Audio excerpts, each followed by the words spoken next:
আজ নিয়ে এসেছি ইলিশের একটা খুব ঘরোয়া আর সিম্পল রেসিপি। তো এখন তো বর্ষা, ইলিশেরই মরশুম চলছে, তাই ইলিশটাকে আজ ভালো করে একটু উপভোগ করে নেওয়াই যায়।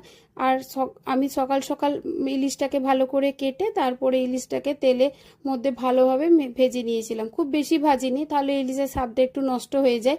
একটু কাঁচা কাঁচাই রেখেছিলাম। আর ওই তেলে বেগুনগুলো ভেজে নিয়েছিলাম। বেগুনটা ছিল সাদা বেগুন, খেতে বেশ ভালো লাগে, তার জন্য ওইটাও দিয়েছিলাম। আর তার মধ্যে দিয়েছিলাম তেলের মধ্যে কালো জিরে আর তেজপাতা। তেজপাতা ছাড়া তো বাঙালির মাছের ঝোল চলে না, তাই তেজপাতাও দিয়ে দিয়েছিলাম। আর তার সাথে দিয়েছিলাম পার্সোনালভাবে আমার পছন্দের জিনিস কচু।